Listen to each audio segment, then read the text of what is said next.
You're listening to MinerTalk on demand exclusively on 600 ESPN El Paso. Stay up to date with MinerTalk by downloading the free 600 ESPN El Paso mobile app.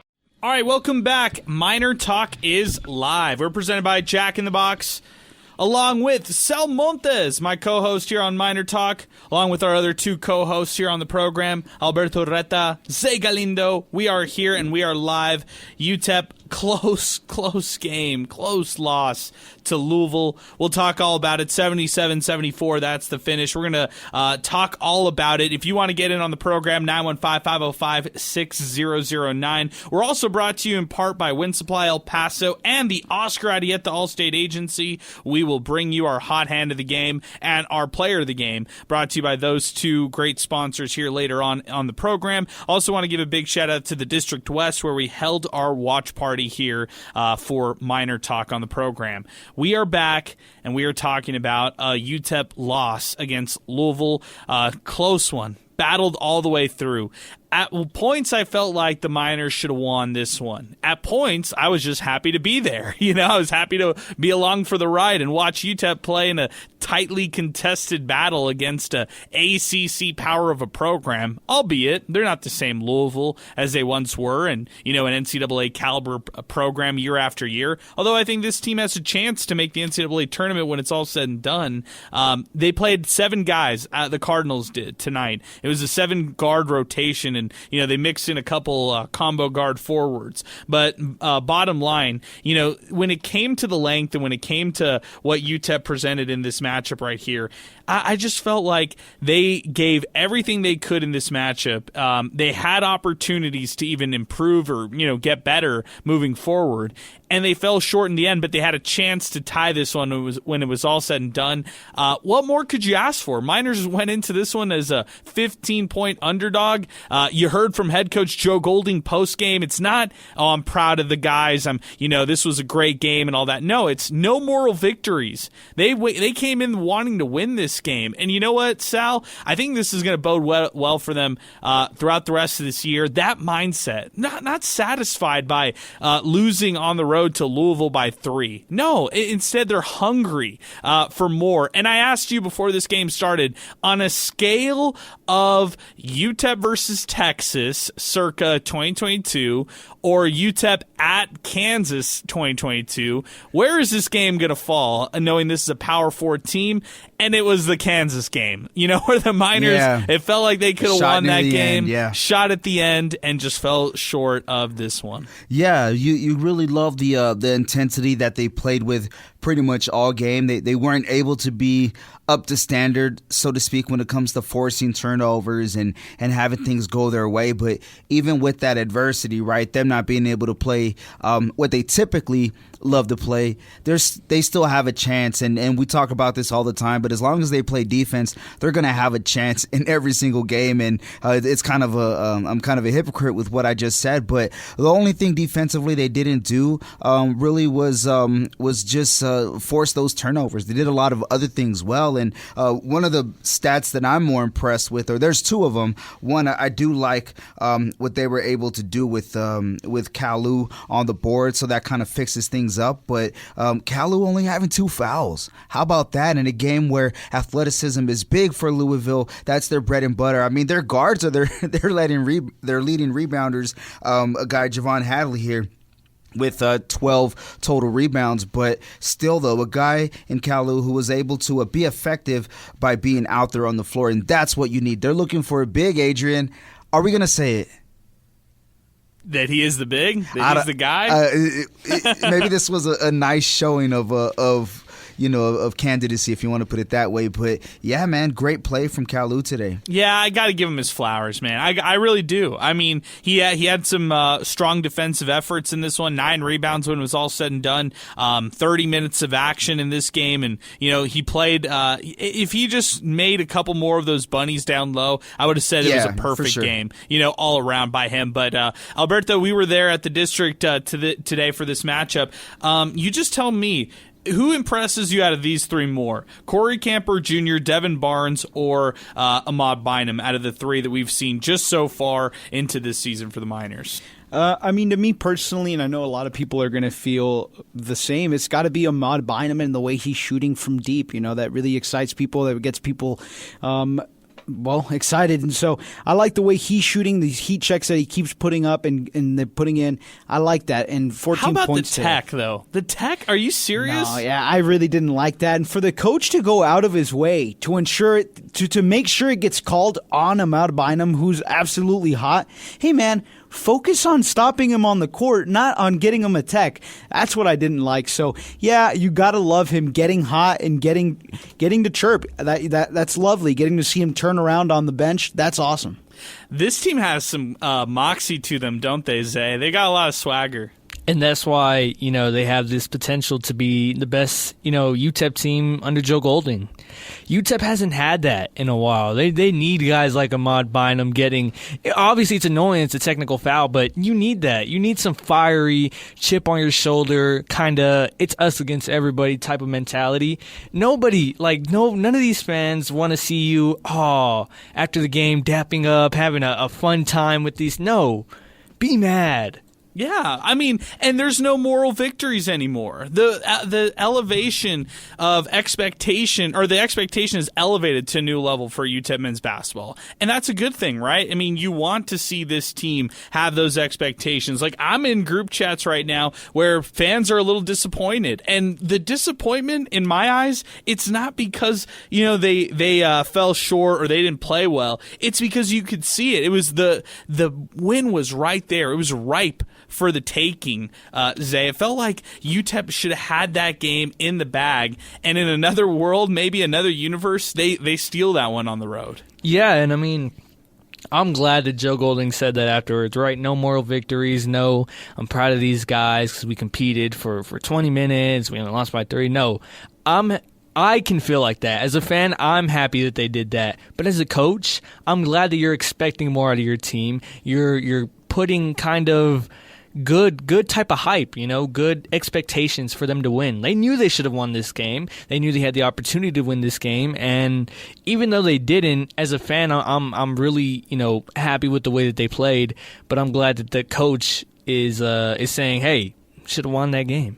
Foul discrepancy, by the way, was ridiculous. In this matchup right here, UTEP with 27 fouls that they were called against, and then Louisville with 13.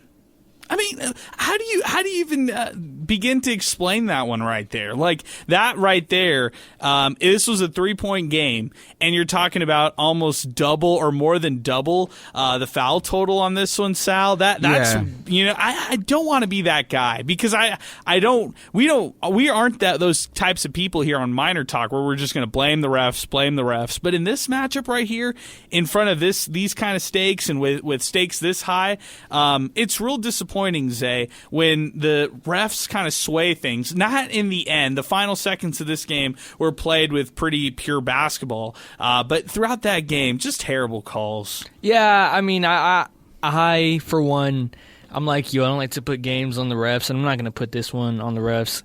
I think UTEP, they're naturally going to be aggressive, right? If you remember watching that Santa Barbara game, the ESPN Plus announcer, I mean, he was going through it watching UTEP play defense. I mean, he was attacked. But, at times, right, it's true. UTEP's going to be aggressive defensively. That's the risk you take when, you're turning a team over so many times. But I do think there was a couple of these calls, especially when it comes to guys like David Terrell, Otis Frazier, Corey Camper, the guys who were in foul trouble. I mean, they were ridiculous. Some of those calls were just like, what are we doing here, right? And on the other end, I felt like until the final 2 minutes of this game, the refs on UTEP's side were almost non-existent at times, right? UTEP would get to the hole, get lots of contact and nothing. And you could see it. I don't know if Joe Golding was mad at either the shot or the refs, because every time you'd see a UTEP player get to the hole, get to the rack, they would go up with physicality and it wouldn't go. But, I mean, Joe Golding was livid, and I felt that because you're calling the exact same thing on the other side. Yeah, and you want this team to use their athleticism. We talk about it a lot. Be fast in transition. Get some of those one-on-one, two-on-one type of buckets in transition. And, they did a decent job of it tonight in staying aggressive. And, yeah, you can expect a lot more foul calls to go against UTEP and non-foul calls when they set the tone with their aggressiveness. But they're not going to change their identity. We've seen that time and time again, and that's what you want. That's the identity of this team is aggressive, right? And how long have we been looking for an identity for a UTEP team other than their defense? And then as far as just the foul discrepancy, they lose by 3, but there's 2 plays that stick to me, and they equal 3 points. But the technical foul that equals 1 point the other way, and then that missed bunny by the guy I was just hyping up earlier, the easy put in right away for Kevin Kalu. You equal 1 plus 2, and that's 3. So that could be the game there. There's also 4 missed free throws, although they only shot 11 to 34. If they're a little bit better there, maybe they even win the game. However, these are all hypotheticals. And with all that, they had a chance to tie the game at the end with the final shot. And I've seen them practice that one, in practice. And Camper makes those in transition on short shot clock situations. Let's go to the phones. Let's get some immediate reactions, and then we'll keep it going on Twitter next. 915-505-6009. His first call of the year. It is Hunter, I should say of the season, but he is back with us, finally with us, after UTEP's 3-point loss to Louisville, 77-74. Hunter, we've yapped enough. You go on ahead. It's great to hear from you, man. Oh, man, how you guys doing this season, man? I'm glad to be watching again. Glad to be with you, man. It's glad to hear from you. And we want to hear your honest thoughts on this one, because I felt like UTEP should have won this one. A lot of different factors why when it was all said and done. But you got to be happy for the Miners to at least have a chance to tie it going to overtime on the final possession.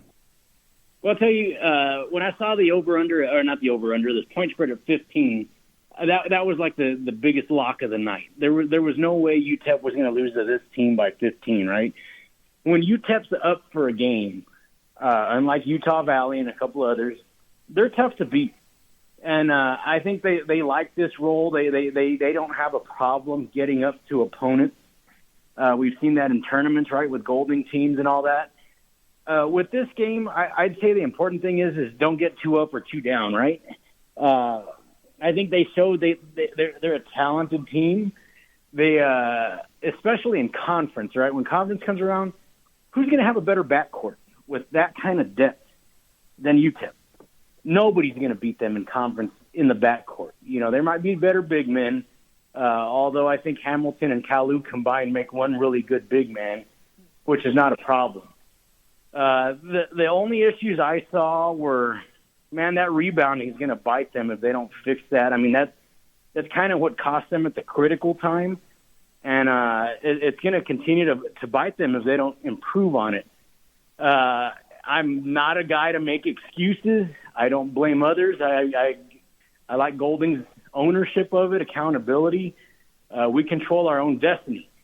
However, one other thing that you guys don't mention that foul discrepancy does, and that's garbage. You could see it from the first 20 seconds with that moving pick screen, or the moving pick that they called on Frazier when the guy ran into him. Garbage. And then they go right down to the other side, 2 defensive fouls that were just garbage. So one thing that does, besides the foul trouble, is that it takes away the aggressiveness, and it's with intent. They purposely took away UTEP's aggressiveness and allowed Louisville to still play intense, in your face, out to the perimeter, out to half court. So when they control the aggressiveness of one and allow the aggressiveness of the other, there's no mystery to it. That's why the turnover ratio changed from the first half to the second half.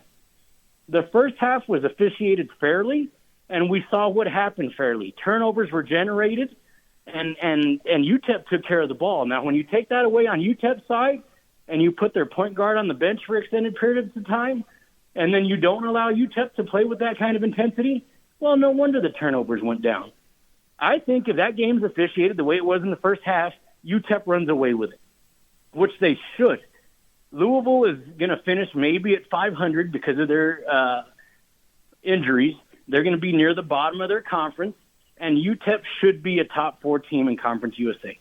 If they get up to play, and if they rebound the ball, take care of that, they'll be a top 3 team in USA. Other than that, I don't think we should get too high or too low on this one.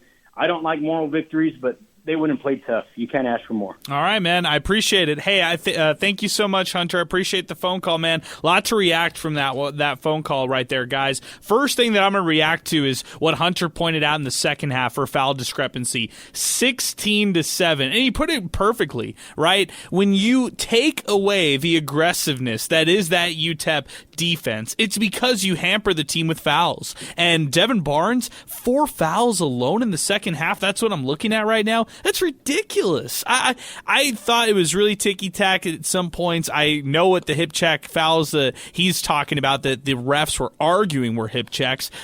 They were, they set those screens, and that was just disappointing to me to see all those fouls being called when it was all said and done. 915-505-6009, that's our telephone number. 600 ESPN El Paso on Twitter and X, and 600 ESPNElPaso.com. We just lost Jacob, so we'll get to Brian here in just a little bit. If you want to weigh in, and if you've been trying to get on the program, give us a call right now, 915-505-6009. Let's go to Twitter and X real quick. Edgar at Krabby Miner tweets into the program.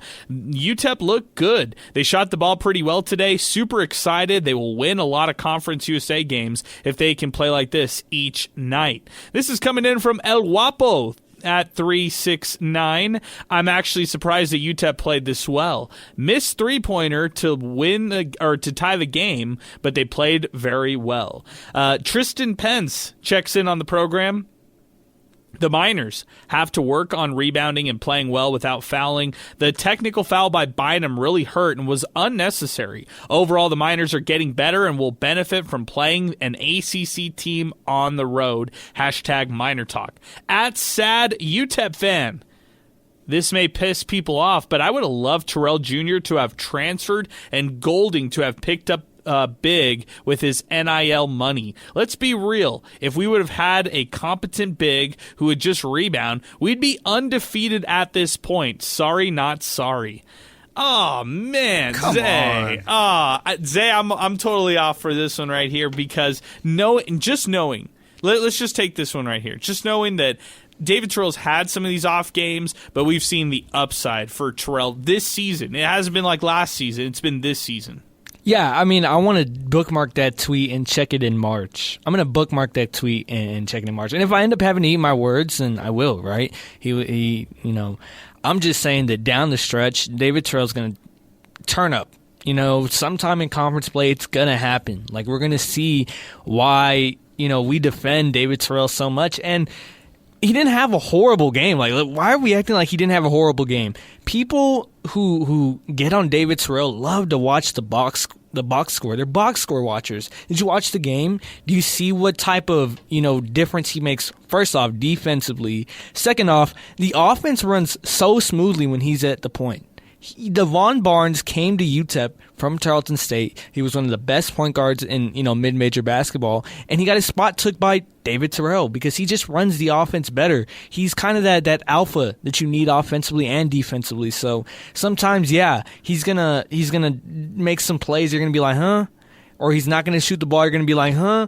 But it comes with so much upside, and eventually you're going to see that translate to not only points, assists, and rebounds. Sal, one other thing I'll say about David Terrell Jr. is the fact that forget the fact that this guy wanted him in the portal, but to say that UTEP could go out and get a big, their whole NIL could go to one big. That's just how much bigs cost today in NIL world, in today's college basketball world. And that number is only going to go up. Right. You got to field together the best team you possibly can. And kind of to what Zay was saying earlier is people are just watching these box numbers. This guy is effective on the floor. Doesn't have to have the ball to make an impact on the game. And when he does have the ball, he's going to make an impact. And we're talking about, just offense. On defense, that intensity is going to run through him. Doesn't matter what's going on out there. So come on. That's say the same thing about anybody and anybody else for Terrell, and they're going to be like, bring Terrell over over here for whoever you want. I'll take him. Yeah, so I'll take him. throw that in the trash, man. That's so bad. Louisville won the rebound margin, by the way, 40-29. So let's keep it going. Brian is next, and then we'll go to Noel. 915-505-6009, our telephone number. We got some phone lines available if you'd like to weigh in on the program. Brian, what's going on? Hey, what's up, y'all?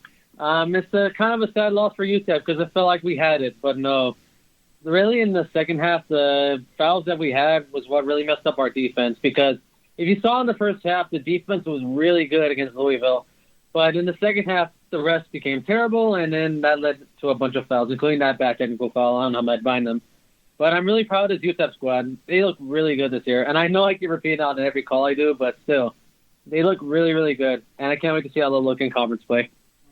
All right, Brian. Good stuff, man. I appreciate the phone call. Thanks for weighing in. Let's go to Noel next on the program, 915-505-6009. Noel, good evening. What's going on?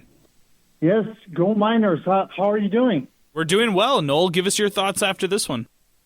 Yes, so what a great game. But I just want to ask you, gentlemen, what do you think of the Miners going postseason? Do you think they have a shot at either the NIT or the NCAA tournament? All right, we can talk 3 hours about how corrupt the NIT is. So, unfortunately, right now the NIT is totally different than what it was before.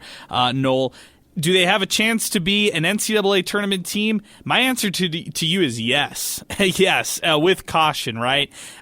There's only one team who's going to get out of Conference USA. It's a one-bid league out of CUSA, Noel. So UTEP, whatever record they have right now, however they look right now, it doesn't really matter. All that matters is they get hot in March in 3 days out in Huntsville, Alabama, and they win the Conference USA championship. That's really all that matters because at the end of the day, CUSA is going to be a one-bid league.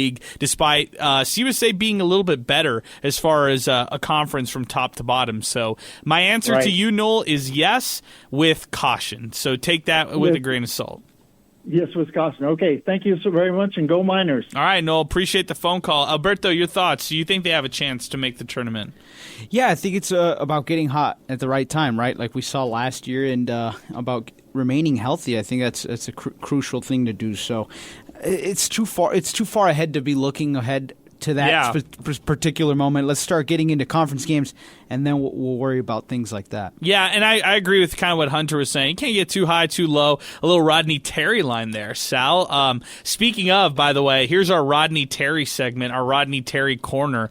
Things are not going very well at 40 Acres, by the way, guys. 7-2 are the Longhorns right now. Haven't beat really anybody other than Syracuse on their schedule. They just lost to UConn 76-65. They play New Mexico State next Thursday at home, followed by a home game against Arkansas Pine Bluff, a home game against New Orleans, then Northwestern State. Who are they playing, Zay, until conference play? This is a weak schedule right here for the Longhorns.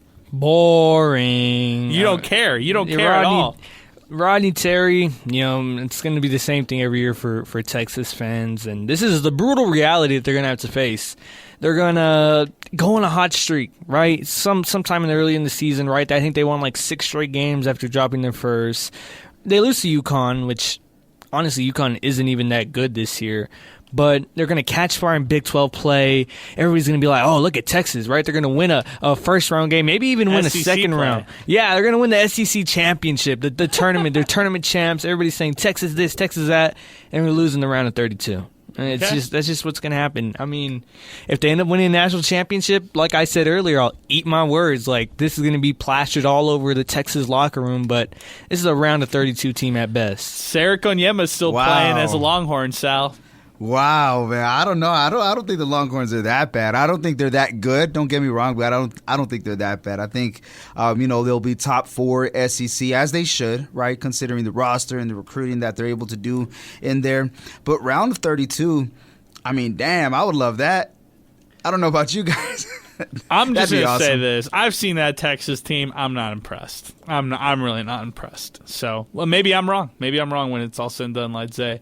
But let's keep it moving. 915-505-6009. That was our Texas corner, ladies and gentlemen. We got to check in. We got to check out how the former coach is doing. Real quick, before we go on, speaking of Rodney Terry and the Longhorns, I tuned into one of the coaches' shows last year.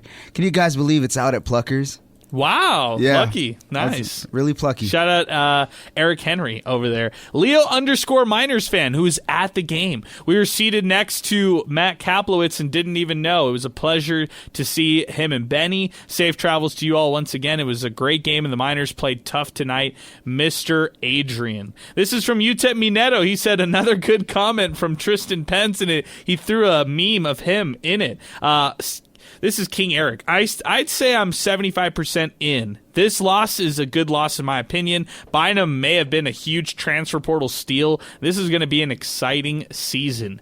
Trey Pollitt's 35-11 free throw differential. UTEP is a better team. Good fight at the dawn. We win it. We need more size. Rebounding will cost us a lot of losses in the conference, but this is a 20-win team.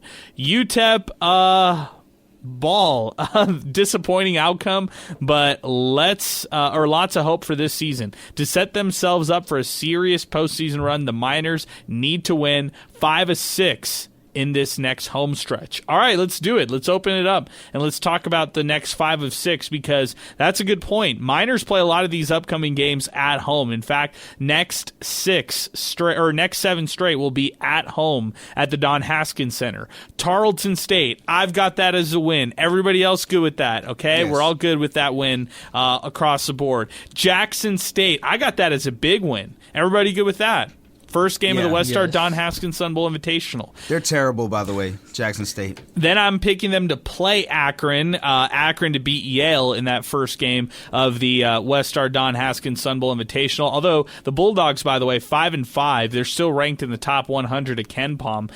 Akron, the Zips, they're 6-2 on the season, ranked 129 by KenPom. They will play each other Friday, December 20th. Should be a good game. Regardless, I still like the Miners to win in the championship of the West Star Don Haskins Sun Bowl Invitational. Is everybody good with that? Anybody have a loss going there? Because I have a win. I have 3 straight at home, 4 straight after UTEP beats Northern New Mexico. That's Saturday, December 28th. And now let's start popping the knuckles because it starts to get interesting. It's La Tech home game, and then it's a Sam Houston State home game. Thursday, Saturday, January 2nd to January 4th. How do we see this one right here? Because in my opinion, I got the Miners splitting, so I will agree. I'll say Miners go 6-7 here on this home stretch and also beat New Mexico State in that process. So next week is that game against the Aggies. So what do you all think? Go ahead, Zay. Your thoughts. Okay. I agree with you, the non-conference. I think they should win out non-conference, but it wouldn't surprise me. Maybe they lose to Akron. But I feel like that's the only game that I'm worried about. They should beat Tarleton State. They should beat Jackson State. And I know this is UTEP, right? We say should, and the opposite happens, but I'm confident in those picks. Now, when it comes to conference play, I'm not as high on Sam Houston or Louisiana Tech as other people. I think Louisiana Tech with, Bacho on the floor is, probably the best team in the conference. But when he's off the floor, that offense is just bad. It's really bad. So if Kevin Kalu can really, really put the clamps on or something, I can see that game going UTEP's way. But I feel like out of that whole stretch, that New Mexico State game is probably going to be the toughest. I mean, NMSU went into the pit, beat the Lobos, the Lobo team that is really, really good. They're a good team. They need to put some things together. They've had some really bad losses, but NMSU is a good team. So I agree with you. I think they go 6-7. They're going to drop one of those conference games for sure. But if they do go 6-7 and those early conference games, they should be packed out, right? These games against Louisiana Tech, Sam Houston State, and New Mexico State, they should have at least 7,000 in the Don Haskins Center if UTEP, goes in with the winning streak like that. That would mean they were 12-4 going into that next stretch of CUSA play. Go ahead, Sal. 7 home games. How are the Miners going to fare? Yeah, I think they do well in the tournament, and I agree with Zay right there that those MAC teams, anytime UTEP goes up against a MAC team, it's definitely, in my opinion, must-see TV. So Akron, one of the more respectable teams, and home of Steph Curry and LeBron James, just wanted to throw that out there. However, I do think they do get that one. Northern New Mexico, I mean, whatever, but La Tech and Sam Houston, I do think it's going to be a loss to Louisiana Tech. Bacho is just going to have a field day. When he's on the floor, he's super effective. I think this is a game where he will be able to stay on the floor. Sam Houston, my tune is kind of changing on them. I've seen some of them this year, not that impressed. The gas without the G, so to speak. And then New Mexico State, this one of the tougher schedules out of any team in Conference USA. True. I don't think their record reflects who they are, but I do think they get that one, and it'll be a good round 2 when they meet up in Cruces the next time. So you've got what, 6 of 7 as well? Yeah, 6 of 7. Okay, Alberto, where are we at? Are you going to go 6 of 7 as well? Or are you thinking maybe 7 of 7 is possible? Man, that's just feeling too good on them. It's all in on them. Them winning 7 straight, even though they're home games. I can't see it happening. And then when you really start breaking it down, when they get into those conference games at the beginning of the year next year. Well, if things don't go their way, you'd hate to see it. But, if they drop one, who knows what could happen in the next game. They could spiral. They could spiral exactly. a little bit, And for the NMSU game, look, I know Zay was saying 7,000. For the NMSU game, they usually pack in 9, closer to 10,000 usually every time. So that's going to be a great environment, but that's a must-win because if you don't win that game, no matter what happens on the road at Liberty and FIU, it's going to be hard to bring people back against Jack State. So I think that whatever happens against La Tech and Sam Houston, that New Mexico State game, that's the one you really want to circle and you really want to win if you're the Miners. Because after that, that's when I feel like that's when the one where the fans are going to judge you at and really say, okay, are we in or are we out? I know that's a weird point, but I feel like that's the benchmark for a lot of Miner fans. Adrian at Enemy Win 3 tweets the program. In year 4, we still don't have a signature win. I was hoping this was going to be the one. Come on, man. Noah Guerrero, looking ahead at Tarleton. My goodness, the gauntlet Billy has put them through in the non-conference schedule. To both those points, first off with Adrian, they beat Cal last year. Is that a signature win? I don't know. Maybe not. I think the signature win is coming in the tournament, how they rallied back to beat Liberty or rallied back to beat Sam Houston State. Those are the kind of signature wins I'd look in my eyes. Also, year 1, there were some signature wins in that one. I mean, the fact that they beat a North Texas team at that point in year 1 of Joe Golding to close out the year at home, I thought that was a signature win. I get it. These are CUSA games. I get it. It's not against a Power 4 team. But if you want to talk about a Power 4 win, it came last year against Cal, on the road in the SoCal Challenge. So they've had instances where they've put together some quality wins. Do you see his points there, or do you agree with the fact that there have been signature wins? They might just not jump off the page with a recognizable team name or stuff like that. Yeah, I think there have been signature wins, right? That North Texas one, I think that's probably the best one, right? They come in with a 15-game winning streak. They're almost a lock for an at-large bid. Can we talk? They were almost lock for an at-large bid in Conference USA. Rare. And UTEP ruined that. At home, they finished the year great. They took that momentum into the tournament, almost beat second seed Middle Tennessee. I can talk about that 2021 team forever. But and then the Cal win. I mean, let's talk about that one. That was probably the best I felt as a Miner fan in years because, first off, you beat a Power 5 team in Cal. Second off, you do it in an amazing game-winning fashion from Tay Hardy. Third, they were 4-1. Everybody was saying, this is a tournament team. They're going to win Conference USA after that game. So, that's a signature win for me. Okay, well, we're at least still talking about this possibly being a tournament team here on December 11th, Sal. We haven't hit the panic button just yet, right? No, not yet. And it's funny. I feel like every year we kind of we see a win early on where we could put it in the upper echelon. Whether it deserves to be there or not, that's a whole other argument. But no, man. I mean, the way that people are feeling about this team right now is reminiscent as of previous years.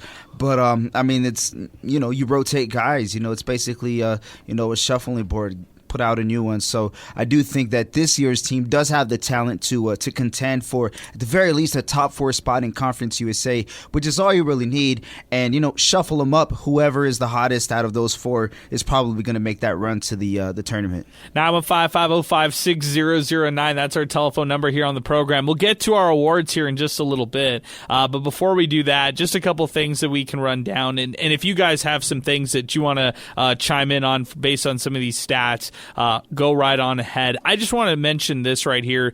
Miners were 7 for 11 from the free throw line. Louisville, 25 of 34. I mean, just so many free throw attempts. Miners just couldn't get to the free throw line themselves. I wish they were a little bit more aggressive in their shot creation to try to draw more fouls. Maybe just the whistles weren't going their way. 3-point attempts, though, 9 of 20. Miners shoot 45% from beyond the arc again, and the nation's 3-point leader in Ahmad Bynum, 4 of 5 tonight. At one point, he was just laughing, Sal, and I was thinking to myself, is he laughing because it's like he's like us? How is he making these threes still? I'm thinking that. That's how I'm looking at it. And some of those were heaves tonight. It was kind of just, throw it at the wall, see if it sticks kind of deal. And but they made it. No, man, he has the green light for an obvious reasons. 4 of 5 today. And a lot of those were big shots too. I mean, there was maybe a heat check or two there, but this guy was letting it fly and able to deliver big buckets. As loud as it usually gets at the KFC Yum Center, he got it a little bit quiet today. So I really look forward to seeing what he could do throughout the rest of the season, specifically conference play. Zay, 30 points combined by 2 of your guys on your fantasy UTEP basketball team, Devin Barnes and Ahmad Bynum. Yeah, I'm happy. I'm happy. Yeah, I just want to say that I'd only trade Ahmad for, I think, Otis and DT. Those are the only two. Wow, Otis joined that conversation. Yeah, Otis, because, I mean, those are both, high-ceiling guys. Like, those guys in conference play can really turn it up. And on the other hand, with Ahmad, all I'm saying is, please don't be Jarrell Satterfield. Please don't be Jarrell Satterfield. Please don't be Jarrell Satterfield. Oh, man. Like, please, wow, great midway through conference play, just forget how to shoot the ball. Like, please. I know the drop-off is going to come. Like, it's bound to come, right? A guy's not going to be shooting at this high of a volume for the whole season. But if he can stick in that 40% range, then I mean, it's a win. That's a huge win. That was a great comparison. I'm jealous of that comparison right there. Jarrell Satterfield. Do you remember that? I remember when we were on MinerTalk talking about Jarrell Satterfield, the 3-point specialist sharpshooter, Sal Montes. Yeah, not too long ago we would hear Jarrell's name being called and then hearing the alma mater for Satterfield. So you got to love it, man. Every single player who's out there who makes a three or a big play, just look forward to yelling, saying their hometown, alma mater, maybe their high school. Chicago. Yeah, Chicago, Georgetown, or DePaul, whatever the case was. You love it. Hey, that season, by the way, Jarrell Satterfield, even though he went through a slump that Zay is talking about, he was 75th in the nation in three-point shooting, 42% from beyond the arc, and shot almost 47% in conference play alone, third in CUSA in three-point shooting. So, Jarrell Satterfield, last streaky sharpshooter I can remember from the Miners like this. But, for Ahmad Bynum to do it at the volume he's doing it and the scoring volume he's doing it at, we've never seen this. 63% from beyond the arc, 17 of 27 is what he's at right now. He's 8 of 10 against Tier A and Tier B teams, according to KenPom right now. So it's not just, okay, I'm going to go and make all these three-pointers against the slouchy teams. Yep. I'm making them in big games. That's Ahmad Bynum. Yeah, there's no 5 threes against Arts and Crafts of Oklahoma or whatever the case is. This was a really good showing, and we're already in a new month, about to enter into a new month / new year. So if he has numbers that are similar to it, because we can admit it, he's on a hot streak. He's not down to stay. He's not going to be hot forever. But if he's somewhere in that range or a respectable amount of it, that gives you hope for the rest of the year for actual consistent production from beyond the arc, which they've kind of lacked in the previous years. It's interesting. KenPom ranks like the 3-point makes and percentages, and they kind of aggregate all of it together. So I was talking to Colin Deaver this week, and I was like, well, he's third according to KenPom, and Colin was like, well, no, he's number 1 in the nation for 3-point shooting percentage. And I was like, yeah, I know that, but why does KenPom rank him third? And they aggregate the number of 3-point makes, 3-point attempts, and then see how the percentage looks. Well, now his attempts have caught up to his makes, so now he is number 1 in the nation according according to Ken Palm, based on the volume of 3-pointers that he's shot. So 17 of 27, and number one in terms of 3-point shooting percentage is Ahmad Bynum. Huge stuff right there. Big game from him, and just a huge streak that he's been on as of late. 915-505-6009. That's our telephone number to get into the program. Louisville with the 77-74 victory over the Miners, but a tightly contested game. Guys, before we get to our awards and wrap this show up, I just have to say I'm so I went in today thinking to myself, Ahmad Bynum, Kyron Duhan, absolutely robbed. DJ McKinney ends up winning Freshman of the Year out of Conference USA. And I could talk about a lot of different Conference USA football things, UTEP football things. Sal, they talked about not maybe necessarily getting a quarterback over the transfer portal process. We're hearing there could be a quarterback who hits the portal when it's all said and done out of UTEP. Who knows if that's the case? It's not our boy Cade McConnell, so let me just say that right now. But it could be somebody else on this team. It's also not confirmed. Miners are hosting. What I was trying to get at is they're hosting a lot of quarterbacks here in the transfer portal process in the coming weeks, but that's still not the storyline that intrigues me. It's Kyron Duhan not winning Conference USA Freshman of the Year. Yeah, a guy whose name was called a lot on this radio station for John Teicher in the broadcast. Guy whose name was called a lot when it came to nationally televised games. Guy whose name was called a lot when it came to looking at box score, seeing his name on there. And a guy whose name was called a lot when you look at defensive highlights and replays for this UTEP Miners defense. A complete robbing. I know that that Sam Houston had a solid year on offense, but if you kind of want to, I guess, compare, you can't really do it. It's apples to oranges, offense and defense. But what impressed you more? I'm pretty sure more people would say Duhan than McKinney over for Sam Houston. And credit to them, they had a great year, but come on, man, this guy was elite level defense. And I can't remember what Twitter page. Maybe you guys could help me out, but they have their Defensive Player of the Year awards or something like that, and they actually named him as their Defensive Player of the Year. I'll look for it right now. But out of everybody, when it comes to G6s, I should say, Defensive Player of the Year for a G6 school. Zay, this is a joke. This is a joke. I don't know. What's the vendetta, right? Is it 3 wins and it's going to the Mountain West? That's what it is. Or is it Kyron in the portal? Maybe. And it's a bad look, right? Yeah. If Duhan wins Freshman of the Year, but he just hit the portal, how does that look on Conference USA? It's a good point. Maybe there's more politics to all of this, and that's unfair. A freshman who deserved it. Best freshman I've covered at UTEP since Jacob Cowing, bar none. And it was a great season. Like, he ends the 7 sacks, 43 tackles. Not only that, he's one of the highest graded PFF defenders in Conference USA, regardless of classification. So, versus a guy like DJ McKinney, who had a decent year, right? I'm talking about Kyron Duhan. I don't talk about him as a freshman. When you talk about DJ McKinney, you're saying, oh, he had a good year for a freshman. No, Kyron Duhan had a good year for a guy who would be a senior. He had a good year for a guy who would be a junior. He had an amazing year for a guy who is a freshman. So all around, just clown behavior from Conference USA.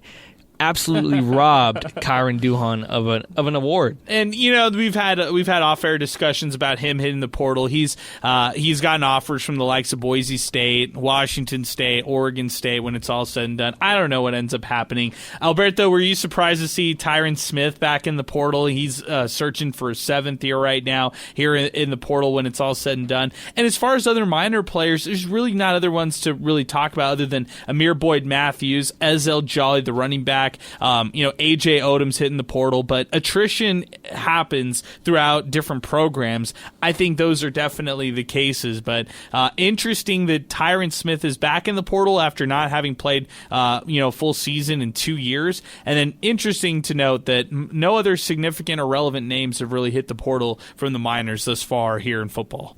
Yeah, luckily for the Miners, that's no one else has hit the portal. But yeah, seeing Tyron Smith hit the portal 2 years without playing in any football, you kind of really have to wonder how do you begin to work yourself back into something like that after 2 years of just doing no football activity. So I can't even imagine it. And then trying to convince a team. Or what is how do you convince somebody in the portal that you're relevant and you can still go? And that you're a good addition to a team that's going to contribute positively to the team environment. So that's what's difficult to me. And yeah, the Miners are lucky that no one else has hit the portal.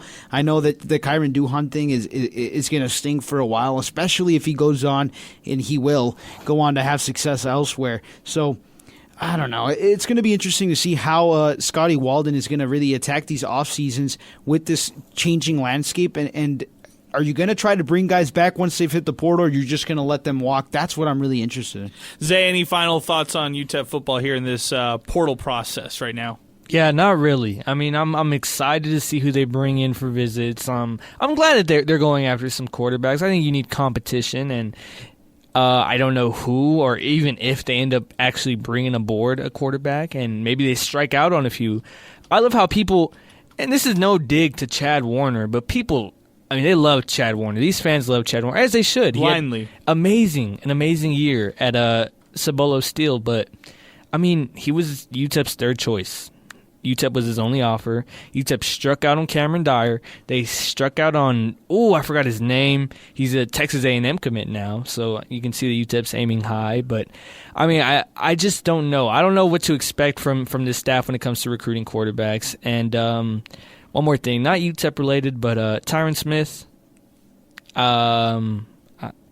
I want to see him win. Like that's all I care about. Okay. I want to see him win. Okay. You're a fan. He's going to get a lot of hate from UTEP fans. Blah blah blah. I want to see him win. He is a talented player. He deserves an opportunity. I don't care if he's 30 in his 12th year of college football. Somebody has to give him an opportunity. Speaking of opportunity, Tyrese Knight has made the most of his opportunities. Sal Montes last week, he killed it for the Seattle Seahawks. 12 total tackles, 4 solo tackles in that win right there. He's been killing it as of late, though, and he also had 2 pass deflections in that win against Arizona. He's a starting linebacker in the NFL, and he was also on the nomination for Rookie of the Week this past week. Yeah, and he's a guy whose production has increased pretty much since he's been out there on the field consistently. I'm just going to reel off these last 4 games. Obviously, they're wins, so it shows you how good he's playing. But right before that, it's a loss to the Rams in overtime, where there's no stats recorded, by the way. Maybe it's because Tyrese Knight didn't play, but sure. No, he's been on fire, and these are meaningful games for this Seahawks team. They got a big one coming up against I think the Packers is who they have this week, so that's a team who's kind of in that same boat, as them fighting for a playoff spot. I think the Packers have a leg up on it, but these are not meaningless numbers here. This is crunch time. This is crucial. This is essentially playoff football for teams that are in the hunt. And Seattle, I know they're first in their division right now, but this is a way up on their end. They cannot afford to lose. All that being said, I'm talking about the Seahawks. It shows you how important these games are for them, and they're trusting Tyrese Knight to help lead the way for that linebacking core. I'm loving this production, Adrian, absolutely loving it. He gets 8 assists and 4 solo last game against Arizona, who was kind of in that same boat as them for that in the hunt. Now it's Green Bay. We're going to see what's going on, man. Over, under 7.5. Give me over on tackles. I like it. I like it. I'm all in on that as well. Tyrese Knight, what a start to the season in his career that he's really had. Let's go to, and let's wrap this up, our Hot Hand of the Game award. This one is easy. It's Ahmad Bynum. 14 points, 4 for 5, scorching hot from beyond the arc. All you could ask for is more shot attempts from Ahmad Bynum. 16 minutes, he scores 14 points, as effective as it can get. as efficient as it can get. He did have the technical foul. He did have the 2 turnovers in this matchup, but he did it from beyond the arc and really helped the Miners out in a huge way. He is the nation's leading 3-point percentage shooter right now, and he kills it right now for this Miners squad. So Ahmad Bynum wins the Hot Hand of the Game award, and this is presented by Wind Supply El Paso. Hey, stay on schedule with Wind Supply of El Paso. See why home builders make them their trusted HVAC system supplier. Check out their website, windsupplyelpaso.com. Hit the Find a Dealer tab and check out the Champion Dealers right now. You could see deals on furnaces with Champion Dealers, and that's through Wind Supply El Paso. Check them out online, windsupplyelpaso.com. Next up, it's our player of the game. Guys, we can go a lot of different ways here. We can go Corey Camper, 19 points. Devin Barnes, 16 points. Ahmad Bynum, 14. Zay, where are we going here for this one? There's a lot of different ones who we could have awarded this one to. Player of the game, where are we going tonight?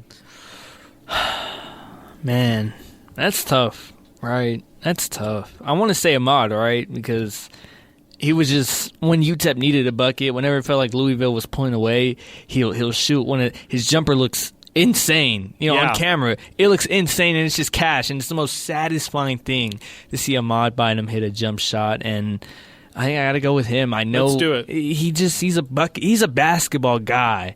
He's a shooter. He's a fun guy to watch. I take pleasure in watching a guy like Ahmad Bynum, and he's got to be the player of the game. Ahmad Bynum, player of the game. He'll sweep our awards, and this is presented by the Oscar Arieta Agency. Hey, check out the Hometown Hero Award tab on the Oscar Arieta Agency website, OscarArietaAgency.com. Check out the different heroes who have been nominated and have been awarded and recognized as Hometown Heroes. If you know somebody that is deserving of being honored as the next Hometown Hero at the next UTEP game, check it out online, OscarArietaAgency.com, and click the nominate button. You can submit somebody who could be the next hometown hero at the next UTEP men's basketball game here moving forward. Guys, turning the page, it is Tarleton State on Monday, and I want to give a big shout out to UTEP basketball because they're doing the really cool initiative, the teddy bear toss. I'm going to bring my teddy bear just to throw out, one out there and be there in support of the El Paso Children's Hospital. This is going to be happening on December 16th.